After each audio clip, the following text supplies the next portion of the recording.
Australia সিরিজের প্রস্তুতি ম্যাচে সেঞ্চুরি করলেন মেহেদী মিরাজ। ব্যাটারদের ব্যর্থতার দিনে একা হাতে বাঁচালেন দলের সম্মান। 6 উইকেট করেই রকি চিউলির। নির্ধারিত সময়ের আগেই শেষ জাতীয় স্টেডিয়ামের মাঠের ঘাস লাগানোর কাজ। সংস্কার করা হয়েছে মূল মাঠের ড্রেনেজ ব্যবস্থা। ঘাসের মান নিয়ে সন্তুষ্ট বাফুফের গ্রাউন্ডস কমিটি। জাতীয় দলের পাইপলাইন সমৃদ্ধ করতে প্রবাসী ফুটবলারদের নিয়ে আগামী গ্রীষ্মে ইউরোপে ট্রায়াল আয়োজন করবে বাফুফে। সাফের আগে 5 বিদেশি ফুটবলারকে পেতে কাজ করছে ফেডারেশন। এবং অবশেষে নিজের কৃতকর্মের জন্য ক্ষমা চাইলেন জিয়ান্নি ইনফ্যান্তিনো। ফিফার জরুরি বৈঠকে ভুলের জন্য দুঃখ প্রকাশ সুইস সংগঠকের। আপাতত টিকে গেলেন ফিফা প্রেসিডেন্ট পদে।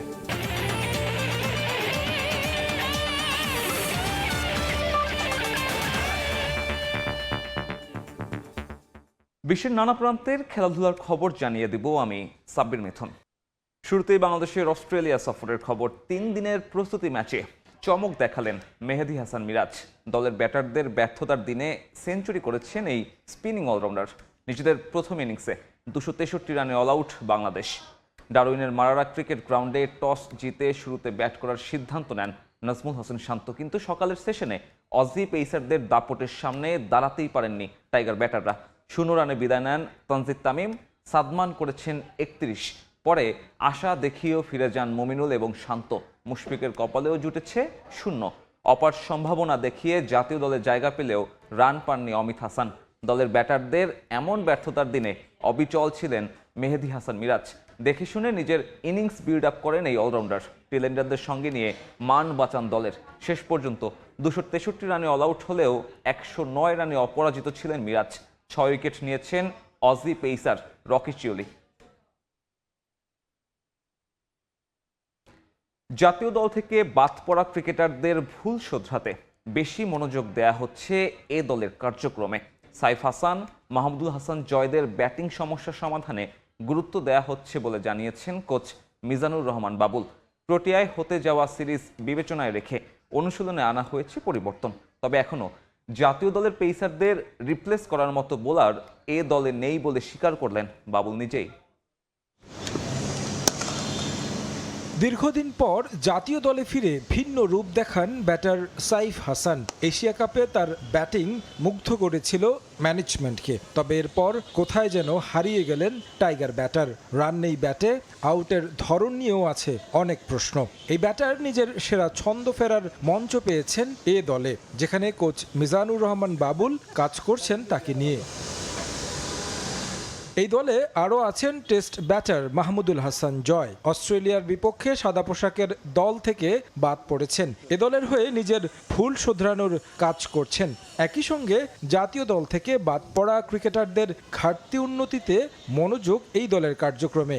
যারা নাকি অনেক বেশি ম্যাচ খেলে, যেমন বিভিন্ন ফরম্যাটে খেলে, সো অনেক সময় অনেক স্কিল ছুটে যায়। টি20 যারা খেলে তাদের একরকম স্ট্রাইক রেটে ব্যাটিং করতে হয়। সাইফ অনেক তাড়াতাড়ি অ্যাডাপ্ট করতে পেরেছে এবং অনেক ভালো ব্যাটিং করছেন। Afif top middle order batsman. So Afif আমার দেখা বাংলাদেশে অনেকের মধ্যে একজন যে সে গ্রাফটিং করে খেলতে পারে। বর্তমানে সাউথ আফ্রিকায় ট্রাই সিরিজ খেলছে বাংলাদেশ ইমার্জিং দল। সেখানে প্রথম ম্যাচে বাজে অভিজ্ঞতা হয়েছিল লাল সবুজ প্রতিনিধিদের। কদিন পর এ দল খেলতে যাবে সেখানে। তাই প্রোটিয়া কন্ডিশন বিবেচনায় রেখে অনুশীলনেও আনা হয়েছে ভিন্নতা। সাউথ আফ্রিকা বাউন্স ট্রেকে খেলতে যাব, সো ওইটা মাথায় রেখে আমরা কিছুটা ওই আদলে প্র্যাকটিস করার চেষ্টা করেছি। চ্যালেঞ্জিং ট্যুর হবে। ন্যাশনাল টিমের অনেক যারা রিসেন্টলি খেলে এসেছে, সাইফ আছে, জয় আছে, তাদেরকে আবার ভালো একটা পারফর্ম করানো, এটা মেন উদ্দেশ্য থাকবে। জাতীয় দলের কোনো ক্রিকেটার ইনজুরি কিংবা অফ ফর্মে থাকলে সুযোগ পাবেন এ দলের ক্রিকেটাররা। কিন্তু দলের বাইরে থাকা ক্রিকেটাররা কতটুকু প্রস্তুত জাতীয় দলে পারফর্ম করতে, বিশেষ করে পেস ইউনিট? কোচ বাবুল অবশ্য স্বীকার করলেন এখনও সমানভাবে জাতীয় দলের খেলোয়াড়দের রিপ্লেস করার মতো ক্রিকেটার নেই। ন্যাশনাল টিমে যারা খেলে তাদেরকে ব্যাক করার মতো এত বলার তো এখন পর্যন্ত আমরা তৈরি করতে পারি না। বাট আমাদের পাইপলাইনগুলো যারা নাকি ব্যাকআপ বোলার আছে, পেস বোলিং ইউনিটটা আমাদের খুব ভালো স্টিল আছে। রানারগত সময় দিতে হয়েছে, তো ওই সময়টা দিলে আমরা মনে হয় যে আরেকটা bunch of pace bowling unit পাবো। দেশের মাটিতে 16 আগস্ট পর্যন্ত চলবে এ দলের অনুশীলন কার্যক্রম। 19 আগস্ট সাউথ আফ্রিকার উদ্দেশ্যে দেশ ছাড়বেন ক্রিকেটাররা। তারেক হাসান শিমুল, সময় সংবাদ, ঢাকা। হ্যামস্ট্রিং চোট থেকে ধীরে ধীরে ফিট হয়ে উঠছেন মোস্তাফিজুর রহমান। মিরপুরে বোলিং অনুশীলন চালিয়ে যাচ্ছেন কাটার মাস্টার। ফিজিওদের তত্ত্বাবধানে দিনে 6 ওভার করে বোলিং করছেন টাইগার এই পেসার। দেশের ক্রিকেট ফ্যানদের জন্য স্বস্তির খবর, কাটারের ম্যাজিক ম্যান 22 গজে ফিরতে তৈরি হচ্ছেন। জুলাইয়ে জিম্বাবুয়ে সফরে ইনজুরিতে পড়ে মাঠের বাইরে ছিটকে যান। হ্যামস্ট্রিংয়ের চোটে মাসখানেক আছেন বাইরে। গ্রেড 1 ইনজুরি থেকে ধীরে ধীরে সেরে উঠছেন tiger pacer Mustafizur Rahman. Home সিরিজগুলোতে টানা সাফল্যের সুখস্মৃতি নিয়ে জিম্বাবুয়ে সফরে গিয়েছিল বাংলাদেশ দল। তবে আফ্রিকান সয়েলে খুব একটা সুবিধা করতে পারেনি তারা। একমাত্র টেস্টে হার ইনিংস ব্যবধানে। টি-20 জিতলেও হেরেছে ওয়ানডে সিরিজ। ওই সফরে একটা ম্যাচেই মাঠে নেমেছিলেন মোস্তাফিজ। হারারেতে সিরিজের প্রথম ওয়ানডেতে সেদিন পুরো 10 ওভার বোলিং করা হয়নি তার। চোটের কারণে বোলিং করতে পেরেছিলেন 6 ওভার। ম্যাচে ফেরার লড়াইটাও ফিজ করছেন দিনে 6 ওভার বোলিং অনুশীলন করে। পুনর্বাসন প্রক্রিয়ার মধ্য দিয়ে যাওয়া এই তারকা পেসার মূলত আছেন ফিজিও মুজাদ্দেদ আলফা সানির তত্ত্বাবধানে। তবে এদিন তার সঙ্গী ছিলেন আরেক ফিজিও দেলোয়ার হোসেন শিবা। কবে নাগাদ মাঠে ফিরতে পারবেন মোস্তাফিজ তা এখনো আনুষ্ঠানিকভাবে জানাননি বিসিবি চিকিৎসকরা। তবে জানা গেছে শিগগিরই সম্পূর্ণ ফিট হয়ে উঠবেন কাটার মাস্টার। সবকিছু ঠিক থাকলে আগামী মাসে 3টি করে ওয়ানডে ও টি-20 খেলতে বাংলাদেশে আসার কথা ভারতীয় ক্রিকেট দলের। ওই হোয়াইট বল সিরিজ দিয়েই আন্তর্জাতিক ক্রিকেটে ফিরতে পারেন মোস্তাফিজ। মাকসুম আলম খান, সময় সংবাদ, ঢাকা। নির্ধারিত সময়ের আগেই শেষ হলো ঢাকা জাতীয় স্টেডিয়ামের মাঠের ঘাস লাগানোর কাজ। পুরো মাঠে এক প্রজাতির বারমুডা ঘাস লাগিয়েছে বাংলাদেশ ফুটবল ফেডারেশন। সেই সঙ্গে উন্নত করা হয়েছে মূল মাঠের ড্রেনেজ ব্যবস্থাও। নতুন ঘাসের মান নিয়ে সন্তুষ্ট বাফুফের গ্রাউন্ডস কমিটি। নিয়মিত পরিচর্যার কথা জানিয়েছেন গ্রাউন্ডস কমিটির সদস্য তাজওয়ার আওয়াল। নতুন রূপে ঢাকা জাতীয় stadium, gallery, athletics turf, dressing room সহ সব আগের মতো থাকলেও বদলে গেছে মাঠের ঘাস। মূলত ক্রীড়া পরিষদের লাগানো ঘাসের মান নিয়ে শুরু থেকে অভিযোগ করে আসছিল বাফুফে। এনএসসির লাগানো 10 লাখ টাকার ঘাস 10 ম্যাচ খেলেই উপড়ে ফেলে ফেডারেশন। নতুন করে মাঠে এক প্রজাতির বারমুডা ঘাস লাগানোর পাশাপাশি ড্রেনেজ ব্যবস্থা উন্নত করতে খরচ করা হয়েছে 62 লাখ টাকা। মূলত সাফ চ্যাম্পিয়নশিপ সামনে রেখে মাঠ প্রস্তুতের কাজে হাত দেয় বাফুফে। 20 আগস্ট পর্যন্ত সময়সীমা দেওয়া থাকলেও তার আগেই পুরো মাঠ প্রস্তুত করেছে ঘাস প্রতিস্থাপনের ঠিকাদারি প্রতিষ্ঠান। উন্নত বিশ্বের মাঠের আদলেই সম্পূর্ণ বালুর উপরই লাগানো হয়েছে বারমুডা প্রজাতির ঘাস। মাঠে পুরনো ভিন্ন প্রজাতির ঘাস যাতে বংশবৃদ্ধি না করতে পারে তার জন্য উপড়ে ফেলা হয়েছে আগের মাঠে থাকা সব ঘাসের শেকড়। সেই সঙ্গে উন্নত হয়েছে ড্রেনেজ ব্যবস্থাও। ভারী বৃষ্টিপাত হলেও মাত্র 10 মিনিটেই নেমে যাবে জমে থাকা সব পানি। সম্পূর্ণরূপে 100% বারমুডা ছাড়া অন্য কোনো ঘাস নেই। সো এইটা প্রথমবারের মতো ন্যাশনাল স্টেডিয়াম হয়েছে। আর আমরা নতুন একটা মেথডও এখানে অ্যাপ্লাই করেছি, স্প্রিকিং মেথড। একদিনের ভারী বৃষ্টিপাতেই পানি যেটুকু জমেছিল প্রায় 1 ঘন্টা 7 মিনিট সময় আমরা কাউন্ট করেছিলাম। 5 হতে অতটুকু সময় লেগেছিল, আর এখন সর্বোচ্চ 10 মিনিট সময় লাগে। মাঠ পরিদর্শন করে সন্তুষ্ট বাফুফের গ্রাউন্ডস কমিটির সদস্যরা। মূলত মাঠে বলের গতি বাড়াতেই বারমুডা প্রজাতির ঘাস লাগানো হয়েছে। সেই সঙ্গে জাতীয় স্টেডিয়ামকে বিশ্বমানের গড়ে তুলতে চায় বাফুফে। মাঠের ঘাসের মান ধরে রাখতে নিয়মিত পরিচর্যার কথা জানান গ্রাউন্ডস কমিটির সদস্য তাজওয়ার আওয়াল। আমাদের বিশ্বাস যে আগামী 2 সপ্তাহের ভিতরে 14-15 দিনের ভিতরে আমরা ফুল মাঠ রেডি পাবো। এখনো যদি খেলা চালাতে চাই আমরা কিন্তু চালাতে পারবো, ওরকম মাঠ কিন্তু উপযোগী হয়ে গেছে। আমরা চিন্তা করে দেখলাম যে ওয়ার্ল্ড স্ট্যান্ডার্ডে রাখার জন্য বারমুডা হলো বেস্ট, আর আমাদের আবহাওয়ার জন্য আর আমাদের ফিল্ডের জন্য আর রিকভারির মানে ঘাস রিকভারির জন্য বারমুডা হলো বেস্ট। এই গ্রাউন্ডসটাকে ধরে রাখতে আর টাইম টু টাইম মেনটেন্যান্স এটা করতে হয়, ঘাস কাটা, এটার ফার্টিলাইজেশন করা। চলতি বছর জাতীয় স্টেডিয়ামে আয়োজিত হবে সাফ চ্যাম্পিয়নশিপ। এই টুর্নামেন্ট দিয়েই মূল্যায়ন করা যাবে মাঠে লাগানো নতুন ঘাসের।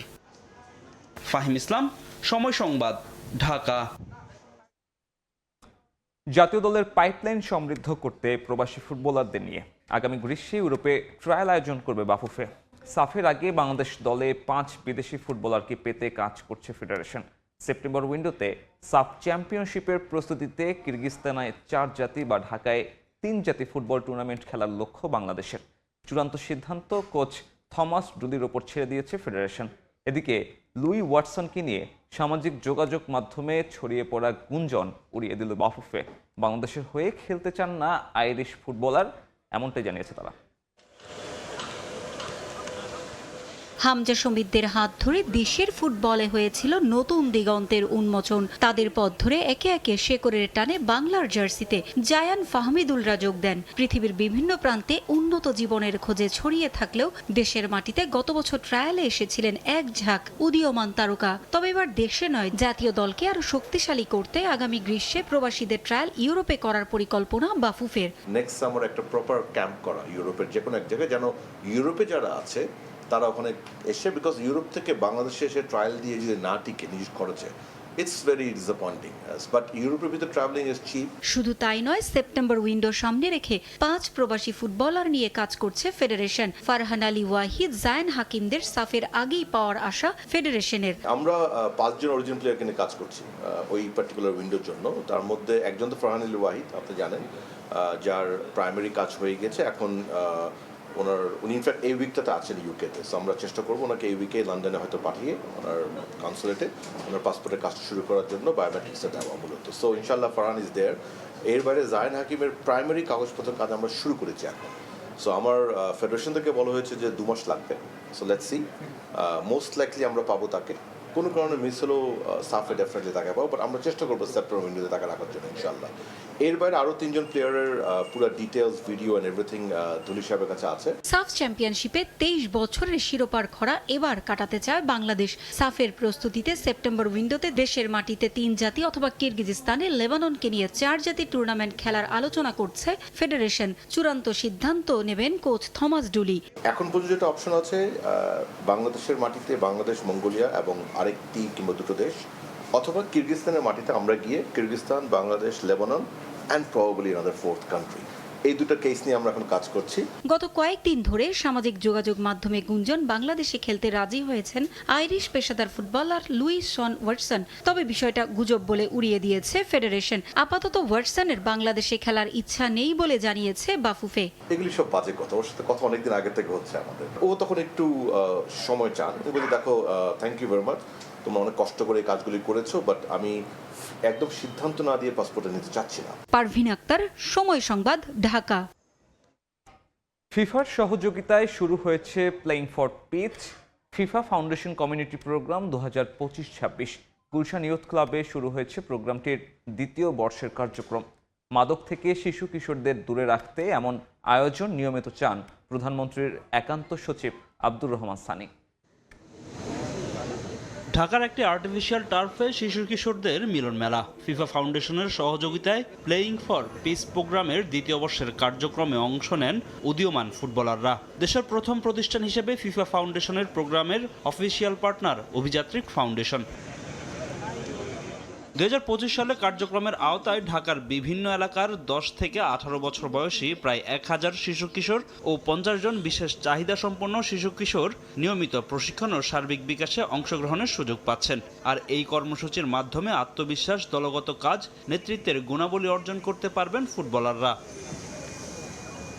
বিভিন্ন প্রতিষ্ঠানের কাছ থেকে এমন প্রোগ্রাম নিয়মিত আয়োজনের প্রত্যাশা বাফুফে সহসভাপতি ফাহাদ করিমের। আর এমন আয়োজন শিশু কিশোরদের মাদক থেকে দূরে রাখবে বলে আশা প্রধানমন্ত্রীর সহকারী একান্ত সচিব আব্দুর রহমান সানির। একটা সুস্থ সুন্দর জাতি গঠন করার ক্ষেত্রে শিক্ষার পাশাপাশি তো আমাদের খেলাধুলা লাগবেই, এবং সেই খেলাধুলা বলতে এই যে ফিল্ড, মাঠের মধ্যে খেলাধুলা করতে হবে। এই যে 11 জনের টিমে খেলছে, সে একজন অধিনায়ক মানছে, এই যে একজন রেফারি আছে তাকে যে ফলো করছে, এটা তো একটা ডিসিপ্লিনের অংশ। এটা চমৎকার একটা আয়োজন। আমি অভিজাতি ফাউন্ডেশনকে সাধুবাদ জানাই যে under privileged boys and girls এবং স্পেশাল চিলড্রেন নিয়ে কাজ করছে। এই প্রোগ্রামে অংশ নেওয়া ফুটবলারদের স্বপ্নটাও বেশ বড়। জাতীয় দলের জার্সি গায়ে জড়াতে চান তারা। সেই সঙ্গে তৃণমূল থেকে আরও বেশি ফুটবলার খুঁজে বের করার এই প্রোগ্রামের জন্য ফিফাকে সাধুবাদ জানান ফুটবলাররা। কোচদের থেকে আমরা অনেক কিছু শিখতে পারি, ট্রেনিং করাই, সেশন করায়, তো এখান থেকে আমরা খেলা সম্পর্কে জানতে পারি আর কি। ফিট থেকে একজন ফুটবল প্লেয়ার হিসেবে বাংলাদেশের গর্ব করতে চাই। 2026 সালে 56টি ফুটবল প্রশিক্ষণ সেশন ছাড়াও 4টি ত্রৈমাসিক ফুটবল টুর্নামেন্ট সহ বিভিন্ন কার্যক্রম থাকবে ফিফার প্লেইং ফর পিস প্রোগ্রামে। ফাহিম ইসলাম, সময় সংবাদ, ঢাকা। খেলার সময় আরও থাকছে। বিশ্বকাপ ব্যর্থতা কাটিয়ে চেনা ছন্দে ফিরলেন লিওনেল মেসি। জোড়া গোল করে জেতালেন নিজের দল ইন্টার মায়ামিকে। সান লুইসকে 4-2 ব্যবধানে হারালো বেকহ্যামের দল। সভাপতির চেয়ার বাঁচাতে অবশেষে ক্ষমা চাইলেন জিয়ান্নি ইনফ্যান্তিনো। ব্যবস্থাপনা বোর্ডের সদস্যদের উপস্থিতিতে মরক্কোর রাবাতে অনুষ্ঠিত বৈঠকে তিনি বিতর্কিত সত্য বিক্রির পরিকল্পনার জন্য দুঃখ প্রকাশ করেন। নিজের ভুল বুঝতে পারায় উপস্থিত শীর্ষ কর্মকর্তারা ইনফ্যান্তিনোর প্রতি সমর্থন জানিয়েছেন।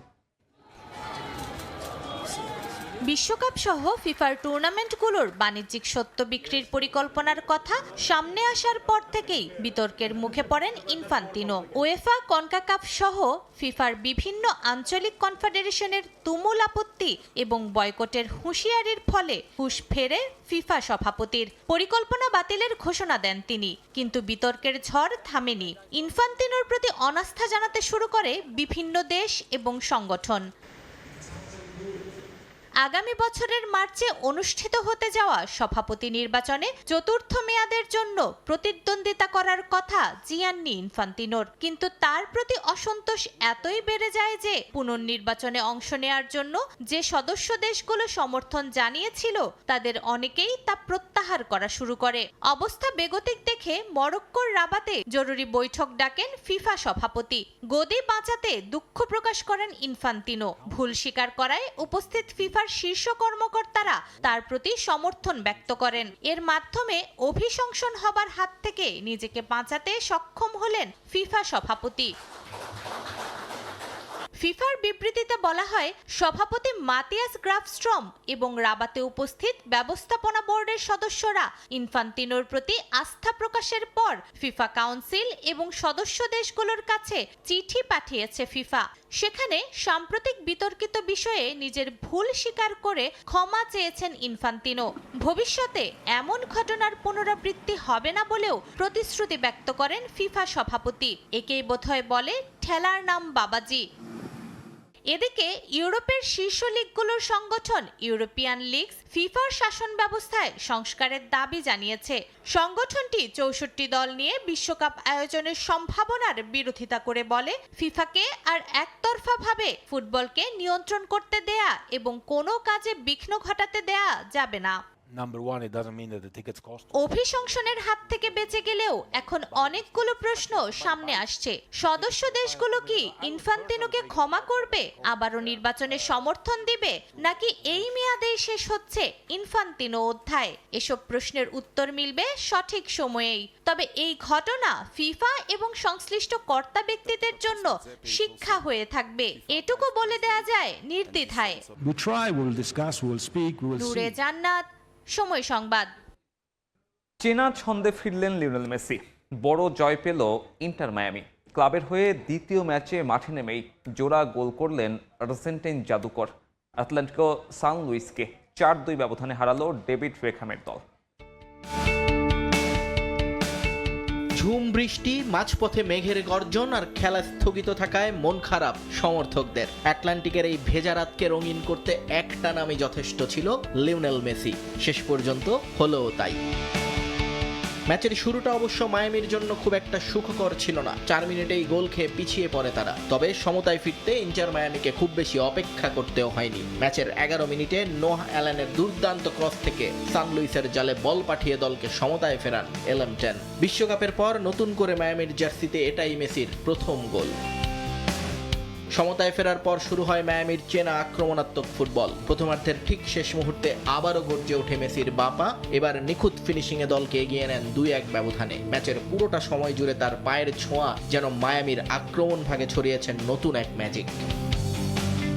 বিরতির পর বজ্রপাতের কারণে 30 মিনিট খেলা বন্ধ থাকে, কিন্তু মাঠের বিরতি বা আবহাওয়া কোনো কিছুই এই আর্জেন্টাইন জাদুকরের ছন্দ থামাতে পারেনি। দ্বিতীয়ার্ধে টেলাস্কো সেগোভিয়ার গোলের পাশাপাশি ম্যাচের যোগ করা সময়ে মিকেল যে গোলটি করেছেন তার নেপথ্যেও ছিলেন লিওনেল মেসি। তার মাপা হেডার পাসে ভর করেই 4 নম্বর গোলটি পায় মায়ামি। মাঝের সান লুইস একটি গোল শোধ করলেও 4-2 ব্যবধানের উড়ন্ত জয় নিয়ে মাঠ ছাড়ে ডেভিড বেকহ্যামের দল।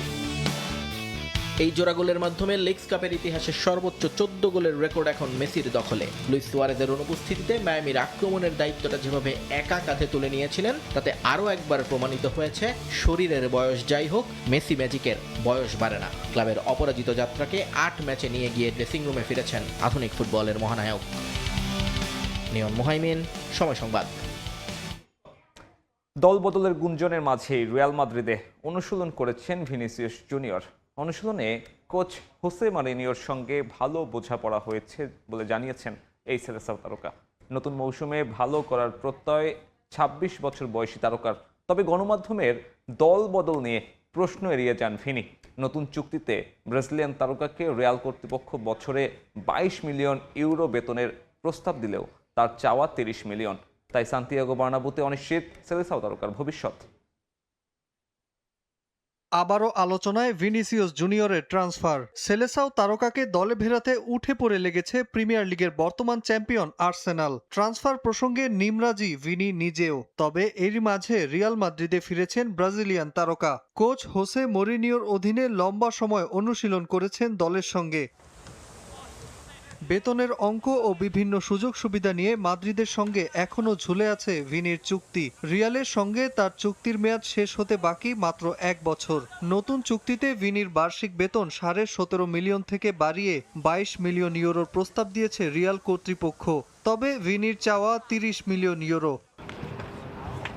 দুপক্ষের এমন দর কষাকষির সুযোগে ভিনিকে পেতে রিয়ালের চেয়ে মোটা অঙ্কের বেতন অফার করেছে আর্সেনাল। ভিনিও রিয়ালের সঙ্গে চুক্তি নবায়নে বেতন বাড়ানোর সিদ্ধান্তে অনড়। এ নিয়ে ক্লাব কর্তৃপক্ষের সঙ্গে বৈঠকে শিগগিরই জানা যাবে সান্তিয়াগো বার্নাব্যুতে ভিনির ভবিষ্যৎ। তবে মাদ্রিদে অনুশীলন শেষে দল নিয়ে বেশ ইতিবাচক দেখা যায় তাকে। সবকিছু খুব ভালোভাবেই এগোচ্ছে। কোচ ও খেলোয়াড়দের সঙ্গে পরিচিত হচ্ছি এবং কঠোর পরিশ্রম করছি। মরিনিও চান আমি যেন সবসময়ের মতোই থাকি, হাসি খুশি, প্রাণবন্ত এবং নিজের স্বাভাবিক ফুটবল খেলি। বিশ্বকাপের পর বিরতি শেষে রিয়ালে যোগ দিয়ে ভালো খেলার প্রত্যয় ব্যক্ত করেন ভিনি। তবে এড়িয়ে যান দল বদল নিয়ে তার পরিকল্পনার প্রসঙ্গ। আসন্ন মৌসুমে দলের জন্য নিজেকে পুরোদমে প্রস্তুত করছেন ২৬ বছর বয়সী এই ফরওয়ার্ড। আমাদের শারীরিকভাবে ভালো প্রস্তুতি নিতে হবে যাতে মৌসুম জুড়ে চোট কম হয় এবং আমরা সবাইকে দলে পাই। আজকের অনুশীলন খুব ভালো হয়েছে। আমরা সবাই খুব ক্লান্ত হয়ে মাঠ ছেড়েছি। প্রাক মৌসুমী প্রস্তুতি এমনই হয়, আমাদের শতভাগ প্রস্তুত থাকতে হবে। বিভিন্ন গণমাধ্যমের দাবি ভিনিসিয়াসকে বিক্রি করতে নীতিগতভাবে রাজি আছে রিয়াল। তবে তার জন্য 10 কোটি পাউন্ডের বেশি ট্রান্সফার ফি দাবি করছে সফলতম স্প্যানিশ ক্লাবটি। আর্সেনালও জোর চেষ্টা চালাচ্ছে ভিনিকে দলে ফেরানোর। নতুন চুক্তির ব্যাপারে এখন পর্যন্ত সম্মত নয় কোনো পক্ষ। নাজমুল হাসান পুলক, সময় সংবাদ। মানবিক দৃষ্টান্ত স্থাপন করলেন লিওনেল মেসি। স্পেনের মাদ্রিদে চলমান দাবানলে বাড়িয়ে দিলেন সাহায্যের হাত। সিয়েরা ওয়েস্তে অঞ্চলের ক্ষতিগ্রস্ত এলাকা পুনর্গঠনে দান করলেন 1 কোটি টাকার বেশি। টাকার অঙ্কের চেয়ে যেখানে বেশি গুরুত্ব পাচ্ছে মেসির নাম। ফুটবল কিংবদন্তি এগিয়ে আসায় অন্যরাও পাচ্ছে বাড়তি উৎসাহ। স্মরণকালের সবচেয়ে ভয়ঙ্কর দাবানলে পড়ছে ইউরোপের বেশ কিছু অঞ্চল। পড়ছে স্পেনের মাদ্রিদের বিভিন্ন এলাকা। ছাই হয়ে গেছে সিয়েরা ওয়েস্তে অঞ্চলের প্রায় 50,000 হেক্টর এলাকা। ঘর ছাড়া অন্তত 56,500 মানুষ। আর্থিক লোকসানের পরিমাণ কমপক্ষে 3 বিলিয়ন ইউরো। এমন পরিস্থিতিতে জরুরি অবস্থা ঘোষণা করেছে স্থানীয় সরকার। সংকট তৈরি হয়েছে খাদ্য ও পানির। পরিস্থিতি এতটাই ভয়াবহ, পুনর্বাসন কার্যক্রমের জন্য ত্রাণ আর অনুদান সংগ্রহ করছে স্থানীয়রা। আর সেখানেই নাম লেখালেন লিওনেল মেসি। ক্ষতিগ্রস্তদের সাহায্যে বাড়িয়ে দিলেন সাহায্যের হাত।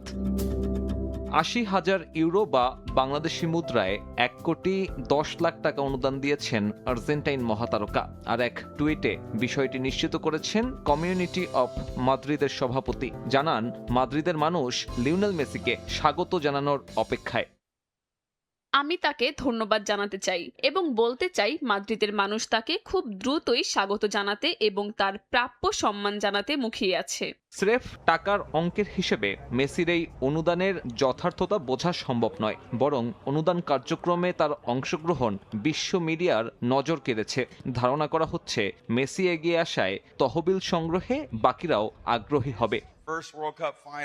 যদিও মেসির এমন মানবিক উদ্যোগের উদাহরণ এটাই প্রথম নয়। কোভিডের সময়ে লিও মেসি ফাউন্ডেশনের মাধ্যমে আর্জেন্টাইন হাসপাতালগুলোতে প্রায় 6,80,00,000 মূল্যের সরঞ্জাম সরবরাহ করেছেন। এছাড়া ভ্যালেন্সিয়ার ভয়ঙ্কর বন্যায় দান করেছেন $1 মিলিয়ন বেশি। হাইতির ভূমিকম্প কিংবা যুদ্ধ বিধ্বস্ত সিরিয়ায় শিশুদের শিক্ষা কার্যক্রম চালু করতেও যুক্ত ছিলেন তিনি, যুক্ত ছিলেন তার স্ত্রীও। সাব্বির মিথুন, সময় সংবাদ। খেলার সময়ের শীর্ষ সংবাদগুলো জানিয়ে দিচ্ছি আরেকবার। অস্ট্রেলিয়া সিরিজের প্রস্তুতি ম্যাচে 263 রানে অল আউট বাংলাদেশ। ব্যাটারদের ব্যর্থতার দিনে সেঞ্চুরি পেয়েছেন মেহেদী হাসান মিরাজ, 6 উইকেট কোরি রকিচিউলের। নির্ধারিত সময়ের আগেই শেষ জাতীয় স্টেডিয়ামের মাঠের ঘাস লাগানোর কাজ। সংস্কার করা হয়েছে মূল মাঠের ড্রেনেজ ব্যবস্থা। ঘাসের মান নিয়ে সন্তুষ্ট বাফুফের গ্রাউন্ডস কমিটি। অবশেষে নিজের কৃতকর্মের জন্য ক্ষমা চাইলেন জিয়ান্নি ইনফ্যান্তিনো। ফিফার জরুরি বৈঠকে ভুলের জন্য দুঃখ প্রকাশ সুইস সংগঠকের। আপাতত টিকে গেলেন ফিফা প্রেসিডেন্ট পদে।